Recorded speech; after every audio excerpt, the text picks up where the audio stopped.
సమాచారం దాయొద్దు, ఎన్డీఎస్ఏ కమిటీకి అన్ని డాక్యుమెంట్లు ఇవ్వండి, లేదంటే కఠిన చర్యలు తప్పవు, అధికారులకు మంత్రి ఉత్తమ్ హెచ్చరిక.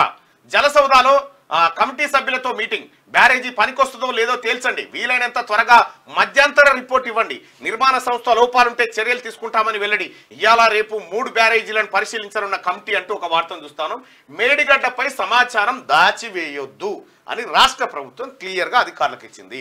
వాళ్ళకు 19-20 అంశాలను మాకు తెలియజేయండి అని చెప్పి వాళ్ళు ఇప్పటికే లెటర్ రాసినారు. అయితే కొంతమంది గతంలో కేసీఆర్తో అంటగాగినటువంటి అధికారులు అవి ఇవ్వడానికి నిరాకరిస్తూ వచ్చిండ్రు.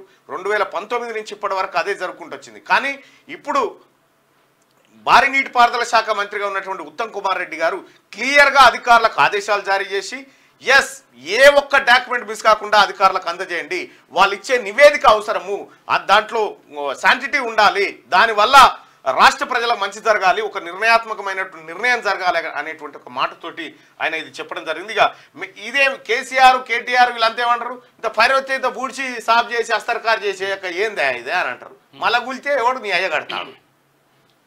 అందుకే పూర్తి స్థాయి నివేదిక వచ్చిన తర్వాత ఆ నివేదిక ఆధారంగా నిపుణుల బృందం ఏం చెప్తుంది, దీన్ని ఉంచాలనా కూల్చాలనా మెత్తాలనా ఏం చేయాలనేది వాళ్ళు చెప్పిన తర్వాత నిర్ణయం తీసుకుంటామని రాష్ట్ర ప్రభుత్వం చెప్పింది.